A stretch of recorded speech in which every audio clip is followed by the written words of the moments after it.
Assalamualaikum warahmatullahi wabarakatuh. Jumpa lagi dengan pelajaran IPA kelas 9. Untuk kesempatan kali ini kita akan mempelajari tentang pewarisan sifat dalam pemuliaan dan kelangsungan hidup makhluk hidup. Adapun tujuan pembelajaran adalah untuk memahami 1. Struktur materi gen, 2. Hukum Mendel, dan 3. Penerapan pewarisan sifat.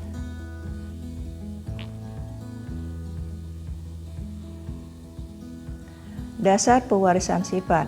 Setiap makhluk hidup akan mewariskan sifat-sifat yang ia miliki kepada keturunannya. Pewarisan sifat tersebut diatur oleh materi genetik yang ada di dalam inti sel, yaitu DNA dan RNA. 1. Materi gen. Apa sebenarnya materi gen tersebut? Istilah gen pertama kali diperkenalkan oleh W. Johansen. Adapun molekul yang berperan sebagai materi genetik adalah asam nukleat yang terdiri dari DNA dan RNA. Tahukah kalian di manakah DNA berada? DNA terletak di dalam inti sel. Namun ada juga DNA yang tidak terdapat di dalam inti sel. DNA merupakan untaian yang sangat panjang yang melilit pada protein.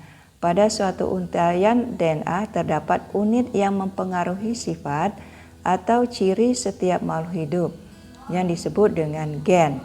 Jadi, dengan kata lain, gen adalah unit terkecil yang membawa sifat keturunan. Seluruh untaian DNA tersebut dikenal dengan kromosom. Jadi, kromosom adalah struktur berbentuk batang yang terdiri atas 2 komponen molekul, yaitu protein dan asam nukleat. Dan kromosom tersebut terdapat di dalam inti sel yang fungsinya sebagai pengontrol sintesa protein dan alat pewarisan sifat kepada generasi berikutnya.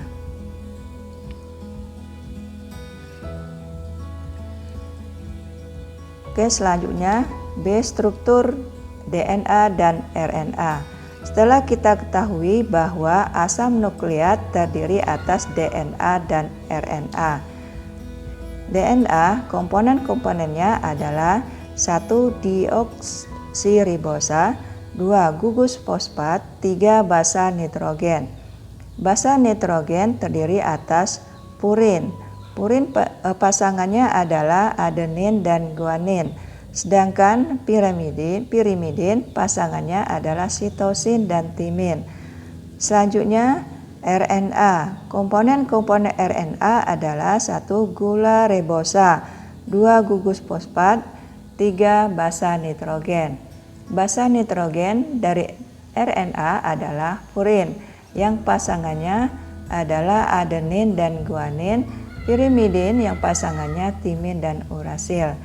Jadi perbedaan antara DNA dan RNA adalah 1. Pada DNA terdapat deoksiribosa, sedangkan RNA terdapat gula ribosa. 2. Pada basa nitrogen di DNA, pirimidin pasangannya timin dan sitosin, sedang di RNA pirimidin pasangannya timin dan urasil. Selanjutnya C. Peranan materi genetik dalam pewarisan sifat. Materi genetik berperan dalam penentuan sifat pada makhluk hidup. Jenis-jenis sifat yang diturunkan makhluk hidup ada yang tidak tampak dari luar atau genotip, dan ada yang tampak dari luar atau fenotip. Persilangan dalam biologi adalah perkawinan antara individu ataupun populasi yang berbeda secara genetik untuk menghasilkan gabungan sifat dari tetua ataupun rekomendasi gen-gen pada keturunannya. Istilah-istilah yang harus dipahami dalam persilangan diantaranya parental yang dilambangkan dengan huruf P besar yang berarti induk, gamet dilambangkan dengan huruf G besar yang berarti sel kelamin, filial dilambangkan dengan huruf F besar yang berarti keturunan atau anakan, genotip artinya sifat yang tidak tampak dari luar, fenotip adalah sifat yang tampak dari luar. Homozigot dominan biasanya dilambangkan dengan huruf besar. Heterozigot adalah pasangan gen yang sama dominan dengan dilambangkan dengan huruf besar dan huruf kecil. Homozigot resesif adalah sifat yang lebih sedikit atau yang lemah. Karena homozigot maka yang muncul sifat lemahnya saja. Selanjutnya, 2. Hukum Mendel. Persilangan monohibrid dominan atau hukum 1 Mendel. Persilangan monohibrid dominan merupakan persilangan dengan satu sifat beda yang menghasilkan keturunan dengan sifat dominan dan resesif. Kita langsung saja ke contohnya. Di sini sudah disediakan persilangan bunga dengan parental bunga berwarna ungu dengan bunga berwarna putih dan dihasilkan F1 bunga berwarna ungu dengan genotip B besar dan B kecil.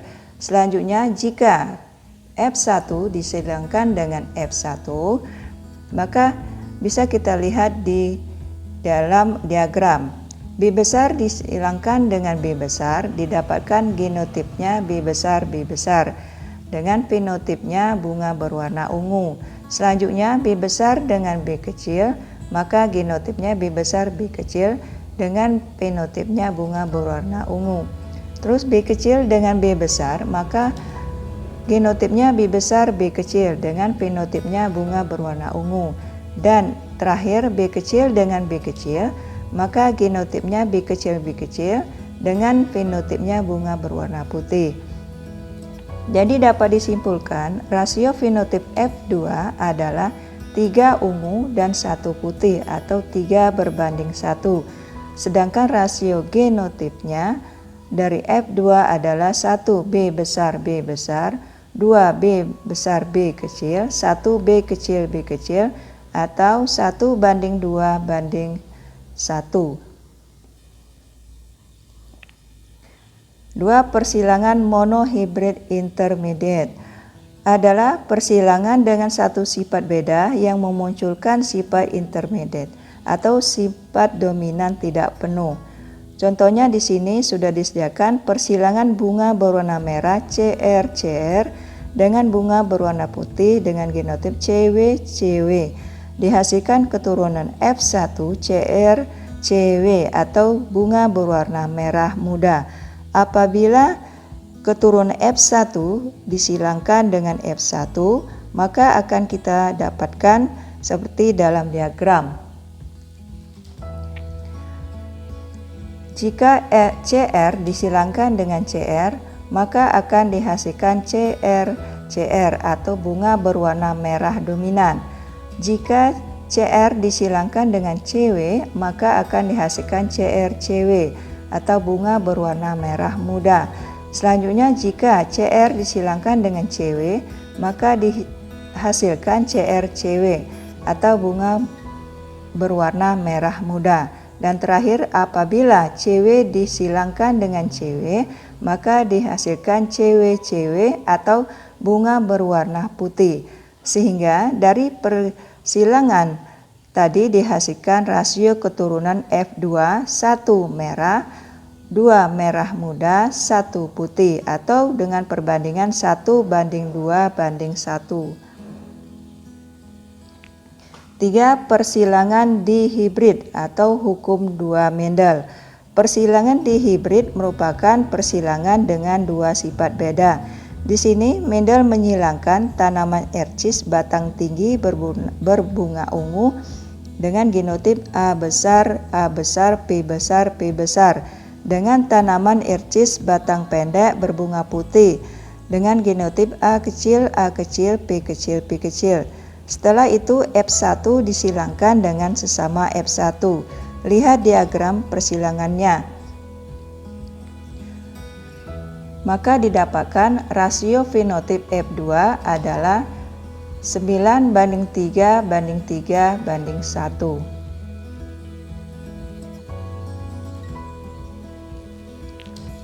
3. Penerapan pewarisan sifat. 1. Pewarisan sifat pada manusia. Ada beberapa sifat yang dapat diturunkan seperti warna kulit, bentuk pertumbuhan rambut pada dahi, tipe perlekatan cuping telinga, dan jenis rambut. Di sini contoh persilangan jenis rambut. Persilangan antara dua individu berambut keriting dan lurus, maka akan dihasilkan 100% rambut ikal. 2. Kelainan sifat pada manusia yang diturunkan. Selain fisik, penyakit tertentu juga dapat diturunkan kepada anaknya karena terpaut kromosom. Beberapa jenis kelainan yang dapat diturunkan misalnya albino, buta warna, dan hemofilia. Di sini sudah diberikan contoh persilangan dua individu normal, heterozigot atau pembawa, maka keturunan akan dihasilkan adalah 75% normal dan 20% albino. 3. Penerapan pewarisan sifat. Dalam pemuliaan tanaman dan hewan. Pemuliaan tanaman dan hewan merupakan contoh penerapan pewarisan sifat dalam kehidupan sehari-hari. Dan pemuliaan tanaman dan hewan ini dimaksudkan untuk memperoleh jenis bibit unggul. Contoh pada hewan misalnya ayam broiler, dan contoh pada tanaman adalah padi Parites hibrida, dan masih banyak lagi contoh yang lainnya. Oke, selanjutnya kesimpulan dari pembelajaran kita hari ini adalah 1. Gen adalah unit terkecil yang membawa sifat keturunan. Gen tersebut terdapat di dalam kromosom, dan kromosom terletak di nukleus atau inti sel. Kromosom terdiri atas protein dan asam nukleat, dan DNA dan RNA. DNA adalah deoksiribosa dan RNA adalah gula ribosa. Perkawinan silang menurut Mendel terbagi dua, yaitu monohibrid dan dihibrid. Kelainan genetik contohnya albino, buta warna, dan hemofilia. Contoh keuntungan penerapan genetik adalah diperolehnya bibit unggul pada tanaman padi dan ayam broiler pada hewan. Sekian dan terima kasih. Wassalamualaikum warahmatullahi wabarakatuh.